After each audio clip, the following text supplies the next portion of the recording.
नमस्कार। अंतःपुर के कानाफूसी में आप सबों का स्वागत है। और आज हम अंतःपुर के कानाफूसी में आज जो अंतःपुर में हुआ है उस पर जरा चर्चा कर लेते हैं। सब कुछ ठीक ठाक था, शपथ ग्रहण हो गया, सभी मंत्रियों की जिम्मेवारी तय हो गई थी कि किनको कौन सा विभाग मिलना है, सब कुछ ऑल इज वेल लग रहा था। लेकिन आज अचानक 1 बजे के बाद स्थिति बदलनी शुरू हो गई। सम्राट चौधरी की जो अंतःपुर में एंट्री हुई और उसके बाद जो चीजें सामने आई, उसके बाद ये साफ दिखने लगा कि कुछ न कुछ चीजें चल रही हैं। शपथ ग्रहण के 48 घंटे बाद भी किस विधायक को क्या जिम्मेवारी, मतलब किस मंत्री को कौन सा मंत्रालय दी जा रही है, इसको लेकर अचानक सस्पेंस होना शुरू हो गया। गुत्था गुत्थी शुरू हो गया। ललन सिंह पहुंचने लगे, संजय झा पहुंचने लगे, विजय चौधरी पहुंचने लगे, घंटों मंथन चला। अंततः हस्तिनापुर के दबाव में अंतःपुर को झुकना पड़ा और उस झुकने की प्रवृत्ति का कहीं न कहीं बड़ी ही असहज माहौल रहा पूरे अंतःपुर में। किसी ने सोचा नहीं था कि इस तरीके की मैंडेट के बावजूद भी जब दिल्ली में सब कुछ तय हो गया शपथ लेने से पहले, तो फिर ऐसा क्यों हुआ। लेकिन ये अंदेशा हमें लगता है कि कहीं न कहीं अंतःपुर वाले को था, इसलिए रिजाइन देने में विलंब। देखे ना, 19 तारीख को पहले रिजाइन उन्होंने नहीं दिया, 19 तारीख को कार्यवाहक मुख्यमंत्री के बाद 20 तारीख को उन्होंने शपथ लिया। 20 तारीख के शाम में अमूमन मंत्रालय का बंटवारा हो जाता है, उसमें समय ले लिया गया कि दिल्ली से हम लोगों का नहीं हो पाया है, इसलिए थोड़ा समय दे दीजिए। और धीरे धीरे समय लेते लेते लेते लेते लेते 3 बजते बजते इस बात को लेकर हस्तिनापुर वीटो लगा दिया कि नहीं, अब आपको जो है देना ही पड़ेगा, गृह विभाग दीजिए। उसमें भी बहुत तरह की चीजें आई। अंततः गृह विभाग लिए निगरानी और मंत्रिमंडल सचिवालय और बाकी जो है सो बादशाह के पास ही रहा। लेकिन बड़ा सवाल यह है कि इस तरीके से सरकार के शुरुआत में ही अगर भरोसा टूटा है तो अंतःपुर और हस्तिनापुर के बीच आगे आने वाले समय में क्या स्थिति बनेगी कहना मुश्किल है। वैसे अब अंतःपुर के बादशाह में वो ताकत नहीं रही है, वो न टेम्परामेंट रहा, न जुझारूपन रहा, न वो अब उस तरीके का उनका स्वास्थ्य रहा है उसके सहारे वो चीजों को आगे खींच सके। स्वास्थ्य ही कहीं न कहीं बाधक बना, स्वास्थ्य ही कहीं न कहीं उनको मजबूर होना पड़ा इस तरीके के समझौता करने को लेकर। ये सारी चीजें दिखी, भाई स्वास्थ्य एक बड़ा बाधक रहा। भले चुनाव के दौरान उनके सिपह सालारों ने बहुत बेहतर तरीके से उनको प्रेजेंट किया जनता के बीच, और जनता ये समझ गई कि भाई नहीं, अभी भी टाइगर जिंदा है, अभी भी बहुत सारी चीजें हैं जो जिसके सहारे हम नीतीश पर भरोसा कर सकते हैं। उसमें उनके सिपह सालारों की बड़ी भूमिका रही। तो बादशाह आखिरकार जनता के भरोसे पर तो उतर आई, लेकिन ये जो हस्तिनापुर का जो कल और छल था उसको वो मात नहीं दे पाए।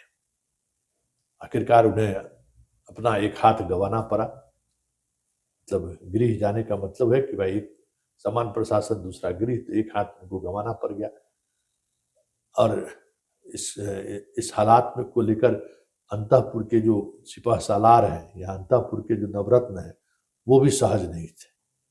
काफी कुछ हर फ्रंट पर दबाव बनाने की कोशिश हुई कि उनके जो सिपह सालार हैं, उनके जो दरबारी हैं, उन लोगों को भी कुछ न कुछ ऐसा चीज कहा जाए या इस तरीके से उनको इनकी घेराबंदी की जाए कि वो ये समझ जाए कि भाई अब आपके पास कोई विकल्प नहीं है। तो वही विकल्प जब सब चारों तरफ से किलाबंदी हो गई तो कोई उपाय इनके पास बचा नहीं। लेकिन देखिए फिर भी कितना दबाव में थी बीजेपी कि सरकार की तरफ से नोटिफिकेशन निकलने से 2 घंटे पहले से मीडिया को भी वो सूची जारी कर दी गई। बीजेपी अपने फेसबुक पेज पर भी लगा दिया कि कहीं कुछ बात फिर अटक ना जाए। अंततः शाम में 1:30 जो है सो चीफ सेक्रेटरी की तरफ से वो नोटिफिकेशन जारी हुआ। मतलब हस्तिनापुर और अंतःपुर के बीच जो सीधा सीधा बात संवाद चल रहा था या सीधा जो फाइट चल रहा था, वो एक बार फिर 2020 की तरह खंजर भोगने वाली स्थिति उत्पन्न हो गई। सारी चीजें फिर से पलट दी गई। समझौते के तमाम वो कह सकते हैं कि बिंदु, उसको उन्होंने नजरअंदाज कर दिया और गृह पर अपनी दावेदारी पेश कर दी।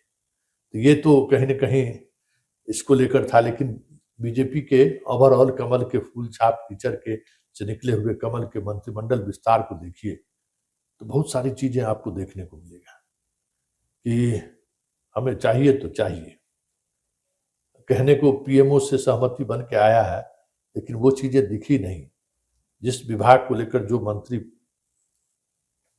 खुट्टा गाड़े रहे, उनको वो विभाग मिला है। और फर्स्ट वाले जो है, कल ही हम कह रहे थे कि भाई देखिए नगर विकास तो मिलने वाला रहा नहीं, जिसकी चर्चा हम कर रहे थे आखिरकार वही विकास दिया गया है उनको, चापाकल गड़वाइए। और चापाकल गड़वाने वाला विभाग कैसे मिला है उसको कहने की जरूरत नहीं है। जीतन राम मांझी भी बहुत कुछ देख रहे होंगे, उनको भी बीजेपी ने बहुत बढ़िया से सेटल कर दिया है। उपेंद्र कुशवाहा जी आए, उनका भी हाल देखिए लीजिए, पंचायती राज अपना झुनझुना बजाते रहिए। तो बीजेपी इस बार पूरी तौर पर अंतःपुर को घेरने की कोशिश की है और जितने सहयोगी हैं उनको भी उसने आईना दिखाया है। इस बार कुछ चलने वाला नहीं है। सारे महत्वपूर्ण विभाग की जिम्मेवारी इस बार कमल के फूल छाप वाले जो अंतःपुर है उन्होंने अपने पास रखा है। इसके अलावा अगर हम बात तिवारी जी की करें तो तिवारी जी अब अपना घर छोड़ के बाकी सब चीज बेचने की बात कर रहे हैं, सब चीज पार्टी में लगा देने की बात कर रहे हैं। अरे भाई, कोई ट्रस्ट है क्या? आप क्या लगा रहे हैं, क्या खर्च कर रहे हैं, किसी को कुछ पता है क्या जो आप पार्टी में लगा दीजिएगा? पार्टी में लगा देने का मतलब क्या है? और फिर पार्टी में लगाने के बाद इनको हजार हजार रुपया दीजिए, हजार हजार रुपया आप दीजिएगा ना, तब बिहार के लोगों के लिए लड़ाई लड़ेगी। अब समझ जाए कि भाई पैसा लेके मिलिए अब प्रशांत किशोर से, फोटो खिंचाइएगा ना, सेल्फी लीजिएगा तो 1000 रुपया देना पड़ेगा। हाँ, फोन टॉक टू कीजिएगा तो 10,000 का पैकेज देना पड़ेगा। बात समझे ना? ये एक अलग तरीके का पॉलिटिक्स लेकर चले हैं। उनकी भी चर्चा आज अंतःपुर में खूब जोरदार था कि भाई देखिए कि पंडित जी जो है नुकसान का सौदा करने वाला नहीं है।